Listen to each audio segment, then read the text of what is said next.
कस्तूरी का पति ट्रक चलाता था। एक बार ज्यादा लोड के कारण ट्रक पलट गया और उसमें दबकर उसके पति की मौत हो गई। ट्रक क्या पलटा, कस्तूरी की किस्मत ही पलट गई। मालिक ने कोई मुआवजा नहीं दिया, बदले में 3 महीने का एडवांस बताकर 15,000 और वसूल लिए।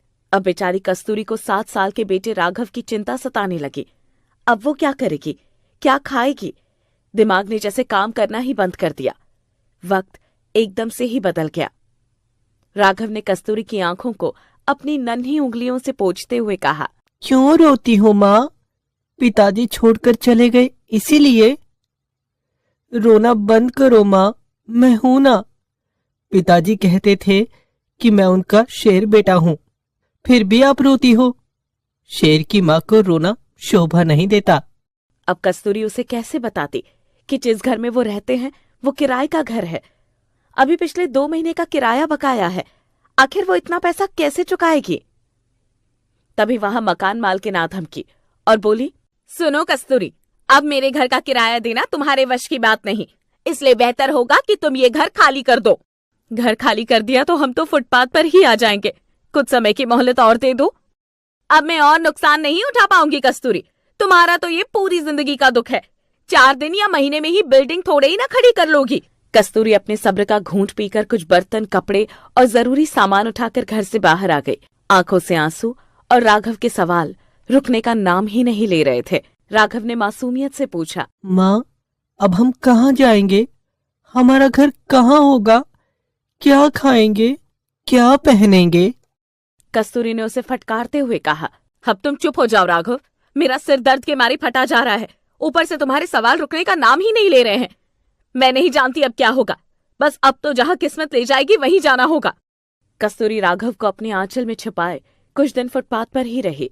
लोग उसे भिखारिन समझकर भीख देने लगे। कोई पैसे दे जाता तो कोई खाना। बस ऐसे ही वक्त गुजर रहा था।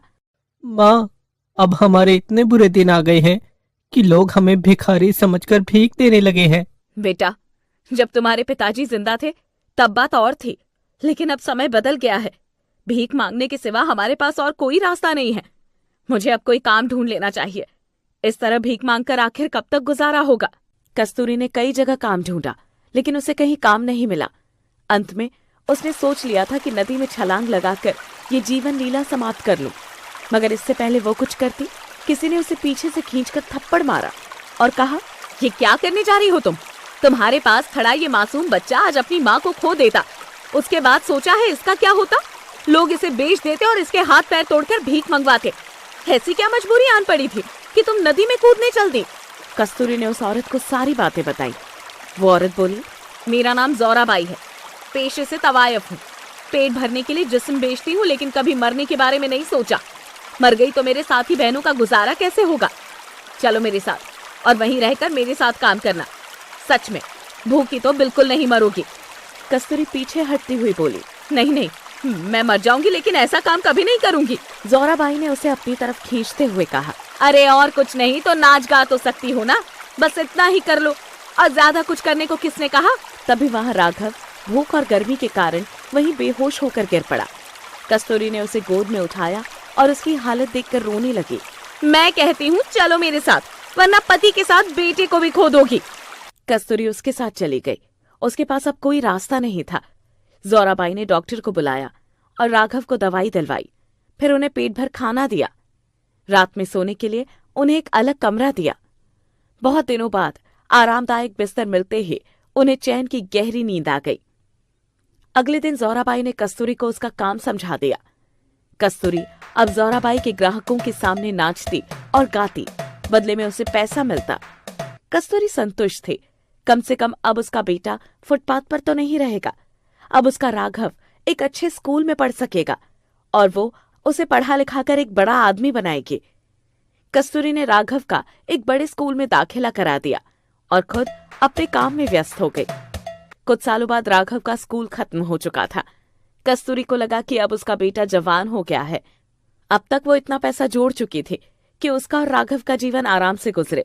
इसलिए उसने इस कोठी की दुनिया से संन्यास लेकर वहां से चले जाना बेहतर समझा। माँ, अब हम कहाँ जा रहे हैं? हम दूसरे शहर जा रहे हैं बेटा।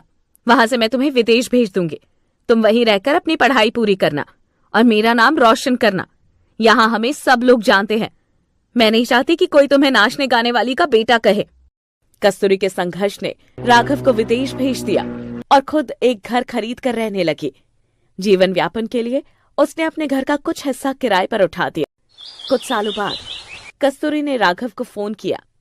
हेलो बेटा राघव, कितने दिन हो गए हैं तुमने फोन भी नहीं किया। तुम जानते हो ना तुम्हारी माँ हर पल तुम्हारे लिए तड़पती रहती है। माँ, कितनी बार कहा है ड्यूटी टाइम में मुझे फोन मत किया करो। तुम्हें तो कुछ काम है नहीं, लेकिन मेरी पढ़ाई भी है, साथ में जॉब भी। फुर्सत मिलेगी तो मैं खुद ही कर लूंगा। अभी कितनी पढ़ाई और बाकी है बेटा। 3 साल से तुम्हारी शक्ल नहीं देखी। अब सब छोड़ छाड़ कर वापस आ जाओ। शादी की उम्र हो गई है तुम्हारी। कहीं ऐसा न हो कि मैं कोई सुख देखे बिना ही स्वर्ग से धार जाऊं। माँ, मेरा आना तो मुश्किल है, लेकिन मैं जल्द ही तुम्हारा वीजा भिजवा दूंगा। तुम ही यहाँ आ जाना। मैंने यहाँ एक लड़की पसंद कर ली है, सोनिया। यहीं शादी करके यहीं सेटल होना चाहता हूँ। ये सुनकर कस्तूरी ठगी सी रह गई। उसके हाथ पैर ढीले पड़ गए। वो बोली, नहीं राघव, तुम्हें आना होगा। इस तरह तुम अकेले अपने जीवन का फैसला नहीं कर सकते। माँ, अपनी सोच बदलो, अब वक्त बदल गया है। ये राघव क्या कह रहा है? वो वापस नहीं आएगा? उसने लड़की भी वही पसंद कर ली है। लगता है अब मुझे वहां जाना ही पड़ेगा। कुछ दिनों बाद राघव ने कस्तूरी का वीजा भेज दिया। कस्तूरी राघव के पास चली गई। वहां जाकर पता चला कि राघव तो सोनिया से पहले ही शादी कर चुका है। सोनिया की माँ अंग्रेज थी और बाप भारतीय, इसलिए सोनिया को हिंदी अच्छे से आती थी। आइए मॉम, अब ये आपका ही घर है। आप यहाँ रहेंगी तो मुझे सुबह में नाश्ते और लंच की टेंशन नहीं रहेगी। जानती हूँ इतना तो आप कर ही लेंगी। मुझे और राघव को सुबह जल्दी ऑफिस जाना पड़ता है। माँ, ये देखो तुम्हारा पोता आरव। अब तुम दादी पोता साथ में मस्ती करना। वैसे ही सोनिया पूरा दिन थक जाती है। आरव को देखकर कस्तूरी ने चैन की एक सांस ली। वो सब दुख और शिकायतें भूल गई, मगर अगले ही पल अपने सारे अरमान मिट्टी में मिले नजर आए।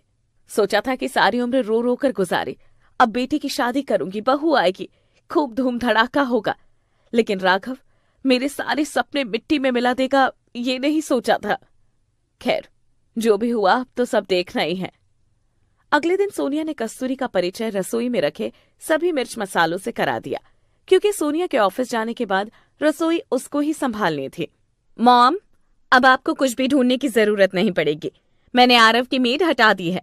भला दादी से अच्छा ख्याल और कौन रख सकता है? सब समझ गई बहू। सुबह तुम दोनों का नाश्ता बनाकर मुझे लंच रखना है। उसके बाद घर के काम निपटाकर आरव का अच्छे से ख्याल रखना है। अगले दिन से ही कस्तूरी अपने काम में जुट गई और वो दोनों ऑफिस निकल गए। उनके जाने के बाद कस्तूरी घर की साफ सफाई में लग गई और उसके बाद आरव की देखभाल में। शाम हो गई, वो दोनों ऑफिस से आ गए। मॉम, डिनर में क्या बनाया है? बहू, मुझे लगा कि... अरे सासू मॉम, लगना ही क्या था। थकी हुई आती हूँ इसलिए घर आकर खाना बनाने की हिम्मत नहीं होती। वैसे तो हम बाहर खा आते थे, पर जब आप आ गई है तो आपके हाथ के गर्म खाने की बात ही कुछ और होगी। अब आपको जो अच्छा लगे बना लिया करना। कस्तूरी समझ गई थी कि उनके बहू बेटे ऑफिस संभालेंगे और वो घर और उनका बेटा। इसी तरह 2 साल बीत गए। सोनिया अपनी सास से उकताने लगी। कस्तूरी यहाँ इतनी व्यस्त हो चुकी थी कि उसे खुद के बारे में सोचने का मौका ही नहीं मिला। दिन रात काम करते करते वो बीमार पड़ गई। ये क्या माँ, एक तो हम लोगों के पास वैसे ही समय नहीं है, उस पर तुमने बीमारी पकड़ ली। राघव, ये मेरे वश की बात नहीं है। मैं अब बूढ़ी हो चली हूँ। इन हड्डियों में इतना काम करने की ताकत नहीं बची है। माँ, किसने कहा काम करने को? हम लोग ऑफिस जाते हैं तो घर तो देखना ही पड़ेगा ना। अब तुम इतनी लापरवाही बरतोगी तो इसमें मेरा और सोनिया का क्या कसूर? देखो तो कितनी खांसी हो गई है। एक दिन कस्तूरी ने राघव और सोनिया को बात करते हुए सुना। मॉम को इतनी खांसी है, मैं डरती हूँ कि कहीं हमारे आरव को इन्फेक्शन न हो जाए। और फिर जब से मॉम आई है, प्राइवेसी नाम की तो चीज ही नहीं रही। वैसे भी ये घर छोटा है, आरव बड़ा हो रहा है, उसे भी तो एक कमरा अलग से चाहिए होगा। राघव, मुझे लगता है अब मॉम को ओल्ड एज होम भेज देना चाहिए, क्योंकि हमारे पास तो इतना समय है नहीं कि हम उनकी देखभाल कर सके। वहां उनका अच्छे से ख्याल रखा जाएगा। लगता है तुम ठीक कह रही हो सोनिया। मैं आज ही ओल्ड एज होम मैनेजर से जाकर बात करता हूँ। ये सुनते ही कस्तूरी की रुआई फूट पड़ी। उसे अपने कानों पर भरोसा नहीं हुआ कि उसका बेटा उसे ओल्ड एज होम भेजने के लिए तैयार है। जिस बेटे के लिए वो सारी उम्र मर्दों के सामने नाचती गाती रही, आज वही बेटा माँ का त्याग भूल गया, खुद अपने पेट में गांठ लगाकर भूखी पड़ी रही और अपने हिस्से का निवाला उसे खिलाया। आज वो मुझे फालतू चीज समझकर ओल्ड एज होम भेजने की सोच रहा है। माँ बाप अपने 10 बच्चों की परवरिश कर देते हैं, लेकिन औलाद को आज एक पेट भी भारी है। सच में वक्त बहुत बदल गया है। ये सोचते हुए सीना दर्द से फटने लगा और वो जमीन पर गिर पड़ी। ये देखकर राघव और सोनिया दौड़े, मगर तब तक कस्तूरी ये दुनिया छोड़कर जा चुके थे। लेकिन उसने अपने बहू बेटे को समय के हवाले कर दिया। क्या पता कल उनका बेटा भी उन्हें ओल्ड एज होम भेज दे, क्योंकि वक्त सबका बदलता है। जूली एक ऐसी लड़की की कहानी है जिसे कोई कठोर हृदय की मां कूड़े के ढेर पर रखकर छोड़ गई थी। वहां से उसे झुग्गी वालों ने उठा लिया और उसे पलने के लिए हालातों के हवाले कर दिया। वो लोग जानते थे कि ये बड़ी होकर हमारे लिए कूड़ा बनेगी और भीख मांगेगी, इसीलिए उन लोगों ने कभी उस पर ध्यान ही नहीं दिया। उन्होंने उसे जूली नाम दिया और थोड़ी बड़ी होने पर कबाड़ बिनने में उतार दिया। वो लोग तो कहाँ गए पता नहीं, लेकिन जूली अब भी कबाड़ बीनकर अपना पेट भरती थी। उसके जैसे वहां कुछ और बच्चे भी मिल गए जो सब भाई बहन की तरह रहते थे। जूली उनमें सबसे बड़ी थी। खटका सुन, आज कबाड़ बिनने तू उधर जाएगा और टाइगर तू उधर जाएगा। गिन्नी तू और बिंदिया मेरे साथ रहोगी। बहुत चालाक बनती हो दीदी, जानती हो ना उस तरफ ठेका है। तुम लोग तो बहुत सारी बोतल बिन लोगे, लेकिन हमें तो उधर थोड़ा बहुत कबाड़ मिलेगा। फायदे में तो तुम ही रहोगी। तू ऐसे क्यों सोचता है रे? मैंने कभी तुम्हारे साथ कोई घपला किया है क्या? मैं बड़ी हूँ इसलिए तुम्हें कहा, और इस कमाई से ही हम सबका खाना आता है। मैंने कभी कुछ कहा है? बिंदिया खटका को आंख दिखाते हुए बोली। दीदी ये तो पगला गया है। हम सबको पता है कि तुम जो भी कबाड़ से कमाती हो सब हमारी जरूरतों को पूरा करने में खर्च कर देती हो। हमारे माँ बाप और घर परिवार नहीं है ना, इसलिए। क्या हुआ, कोई नहीं है तो? दीदी तो है ना? ये कहकर सारे बच्चे जूली के गले लग गए। जूली ऐसी ही थी, खुद बिना माँ बाप की बच्ची थी, इसीलिए उन बच्चों का दुख समझती थी और हमेशा उनका माँ की तरह ख्याल रखती थी। जूली आसमान की तरफ देखते हुए बोली, हे भगवान, ये हम गरीब बच्चों की कैसी परीक्षा ले रहा है। बादल उमड़ रहे हैं, अगर बारिश हो गई तो सर्दी बढ़ जाएगी। सिर पर छत है ना, शरीर पर मोटे कपड़े, कैसे कटेगी सर्दियां। अपना तो देख भी लूं, मगर ये बच्चे, इन्हें ठिठुरता हुआ कैसे देखूंगी। कुछ देर के बाद तेज बारिश होने लगी। ठंड के मौसम में ओले भी पड़ने लगे। सारे बच्चे एक बंद गैराज के नीचे सिकुड़ कर बैठ गए। वो सर्दी के मारे ठिठुर रहे थे। दीदी बड़ी जोर की ठंड लग रही है, देखो तो कितनी तेज हवा आ रही है। मैं क्या करूं गिन्नी, जिससे तुम्हें ठंड से बचा सकूं। अब तो सब कुछ गीला हो गया है, वरना कुछ कागज पन्नी जलाकर ही हाथ सेक लेते। आओ तुम्हें अपने दुपट्टे में छिपा लूं। दीदी गिन्नी को तो गोद में छुपा लेगी, लेकिन टाइगर को, वो तो हम सबसे छोटा है। उसे देखकर जूली की आंखों में आंसू आ गए। वो बहुत दुखी होते हुए बोली, कैसे माँ बाप थे हमारे जो हमें इस तरह तड़पते हुए छोड़ गए। एक बार भी नहीं सोचा हमारे बारे में। लेकिन तुम चिंता मत करो, मैं हूं ना, तुम्हें कुछ नहीं होने दूंगी। बच्चों ने पूरी रात बोरे ढोकर गुजार दी। सुबह तक बारिश बंद हो चुकी थी। रात में ठंड लगने से खटका की तबीयत बहुत खराब हो गई और 2 दिन बाद उसकी मौत हो गई। खटका की मौत से बच्चे टूट चुके थे। उनमें ठंड को लेकर दहशत बैठ गई। बस अब और बर्दाश्त नहीं होता। सबसे पहले हमें रहने का इंतजाम करना होगा, तभी हम गर्मी और सर्दी से बच सकते हैं। नहीं तो इस तरह से हम सब भी खटका की तरह इस दुनिया से चले जाएंगे। नहीं दीदी, हमें नहीं मरना, लेकिन घर से पहले हमें खाने को चाहिए। बहुत जोर से भूख लगी है। दीदी अगर उधर कॉलोनी में जो बुढ़िया मरी थी ना, आज उसकी 13वीं है। जरूर आलू पूरी बने होंगे। चलो ना दीदी, वहां जरूर झूठे पत्तल पड़े होंगे, उनमें थोड़ा बहुत खाना तो पड़ा हुआ मिल ही जाएगा। जूली की आंखों में आंसू भर आए। वो सोचने लगी कि काश मैं तुम्हें पेट भर खाना खिला पाती, तुम्हें एक बेहतर जिंदगी दे पाती। जूली अपनी आंखें पोंछते हुए बोली, चलो देखते हैं, कुछ मिला तो आज का काम चल ही जाएगा। वैसे भी कई दिनों से बरसात के कारण कुछ काम नहीं हुआ।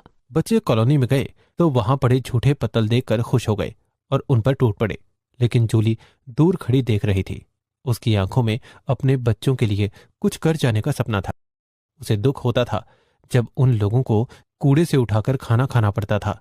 अगर पेट भर गया हो तो जल्दी चलो, कुछ काम भी करना है। यहीं लगे रहे तो कल भी भूखा रहना पड़ेगा। तभी जूली ने देखा कि एक औरत लकड़ियों की टोकरी और घर की सजावट के सामान बना रही थी। वो उसे गौर से देखती रही। जूली ने उसके पास जाकर पूछा, अम्मा, ये सामान बनाने के लिए आप लकड़ियाँ कहाँ से लाती हो और ये इतनी मुलायम कैसे है? औरत हंसते हुए बोली, अरे बिटिया, जंगल में क्या लकड़ियों का अकाल पड़ा है, बहुत लकड़ियाँ है वहाँ। 2 दिन पानी में भिगो दो तो सब मुलायम हो जाती है, फिर जो चाहे बना सकती हो। जूली ने सोचा, इस तरह से तो हम भी काफी कुछ बना सकते हैं। वैसे भी यहाँ से जंगल थोड़ी ही दूरी पर तो है। उसने सब बच्चों को बुलाया और उसके साथ जंगल में जाकर लकड़ियां तोड़ लाई। अब हम भी इन लकड़ियों से सामान बनाकर बाजार में बेचेंगे।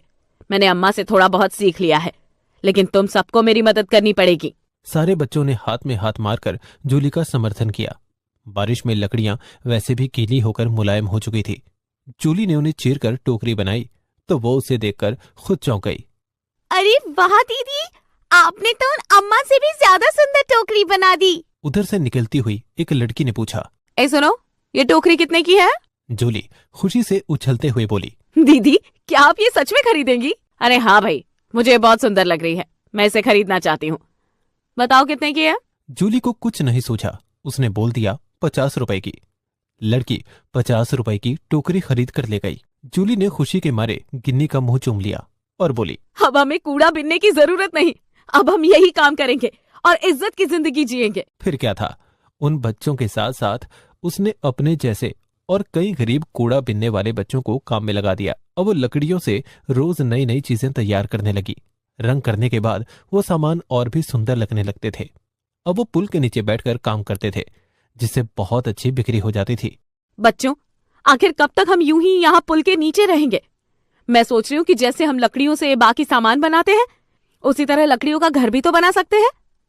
हाँ दीदी, ये तो बहुत ही अच्छा रहेगा। हम लकड़ियों से एक सुंदर और बड़ा घर बनाएंगे। फिर उन्होंने लकड़ियों का एक बड़ा सा खूबसूरत घर बनाया, जिसमें वो सारे आराम से रह सकते थे।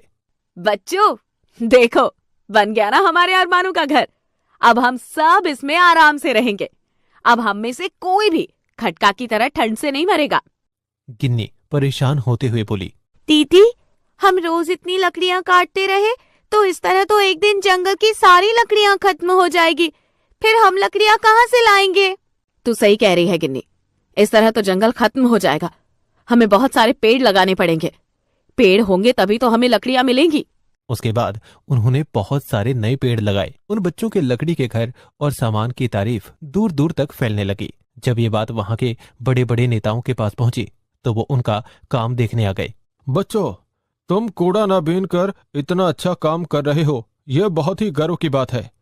तुमने इन बच्चों के लिए लकड़ियों का घर बनाया और साथ में उन्हें मेहनत करना सिखाया। तुम्हारी जितनी तारीफ की जाए उतनी कम है। तुम गरीब बच्चों के लिए एक मिसाल हो।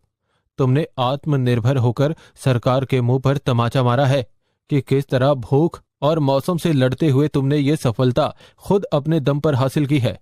मैं तुम्हें सैल्यूट करता हूँ। नेताजी ने सरकार से सिफारिश की उन बच्चों का काम बढ़ाया जाए और उन्हें मुफ्त में शिक्षा और रहने का प्रबंध किया जाए। उनकी सारी मांगे पूरी हुई। जूली खुश होते हुए बोली, अगर हौसले बुलंद है तो इंसान कुछ भी कर सकता है। आज मैं बहुत खुश हूँ कि हमारी मेहनत रंग लाई। अब हम सब स्कूल जाया करेंगे और बाकी समय में लकड़ियों के सामान बनाया करेंगे। उसके बाद सभी बच्चे एक इज्जत की जिंदगी जीने लगे और खुशी खुशी रहने लगे। बहुत से गरीब बच्चों के लिए जूली एक मिसाल बन गई। कहानी से सीख मिलती है कि बच्चे हमारे देश का भविष्य हैं। अगर बच्चों में हिम्मत और हौसले हो तो वो देश की तस्वीर बदल सकते हैं।